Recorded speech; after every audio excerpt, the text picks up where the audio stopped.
Hi, I'm Anne and this is a fast class on application forms. Picture the scenario.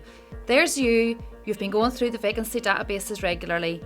You've seen some jobs that look okay, and then one day there is the perfect job, the one you really want. You read the person's specification, it's you. You read the job description, it's everything you hoped for.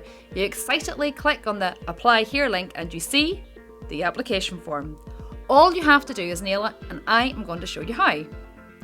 The types of questions you typically see on an application form can be broadly placed into these three categories: factual, motivational, competency and strength.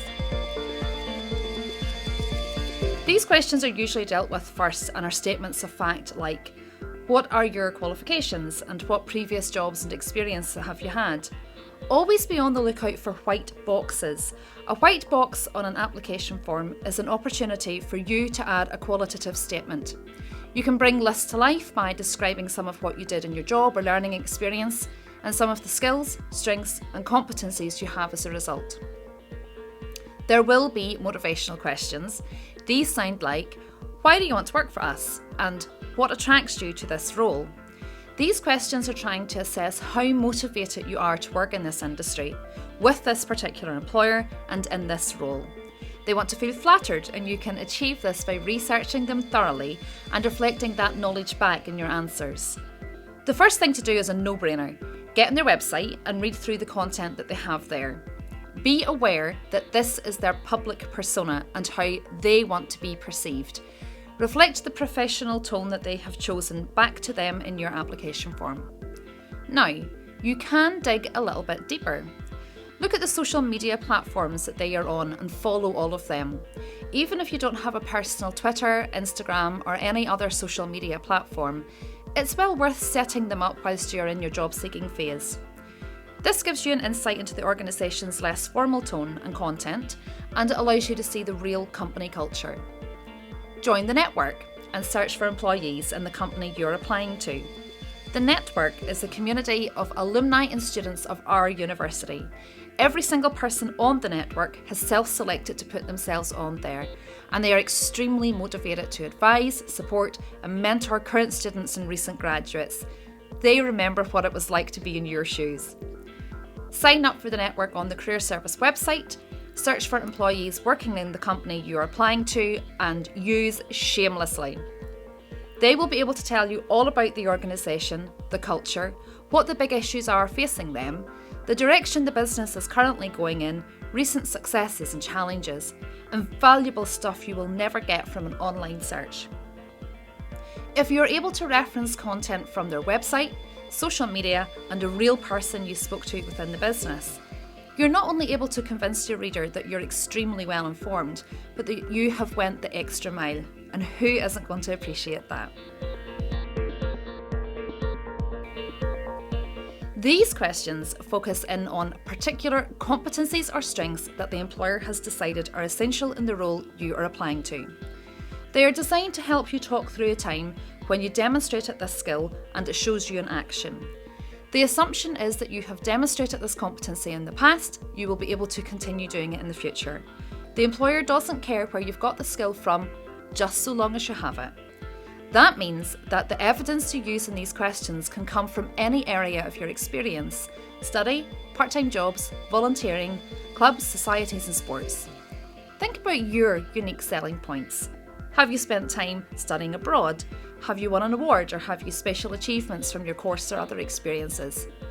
Sometimes competency questions have multiple parts, like, provide an example of a time when you dealt with conflict in your team. What was the situation? What did you do? And what was the result? Take care to answer each part of the question.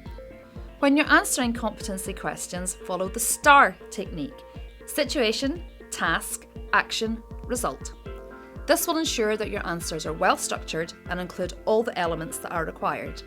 For an in-depth description of STAR in action, watch our video on competency interviews and read the STAR content on the Career Service website. Print the form out and read the whole thing through. This will help you plan what research you need to do around the organisation and which pieces of evidence you're going to take from your own experience and where they're going to sit within your application. Plan which pieces of evidence are going to go where. It's really frustrating to tackle the first question, craft out an answer using a specific piece of evidence, then 3 questions later, realise that that particular piece of evidence is more perfect for a later question and you have to ditch and start again. Go to the information they have given about the job. Usually there is a job description and a person specification. Break down into components and drop into the application form. Address all the essential criteria and as many of the desirables as you can. Remember, anywhere there is a white box is an opportunity for you to create content. Flesh out all of your answers. Our colleagues in the Internship Hub have developed a learning resource on how to be successful in their particular application process. The video part of the resource gives a thorough insight into the specific requirements for their application form. Whilst this is from their perspective, you will find commonality across many of the application forms that you're doing. Hold on to your form and make a copy before you send, just in case it disappears into their system and you no longer have access to it. If there is a word or character count, stick to it. If there is no word count and the box moves to allow you to keep on writing, beware. Don't allow yourself to get carried away. The size of the box is the space they're giving you. It's okay to finish a sentence and go a few words over, but that is it. Spelling and grammar needs to be perfect. If English is not your first language, you might want to run your content through a piece of free software like gingersoftware.com or Grammarly.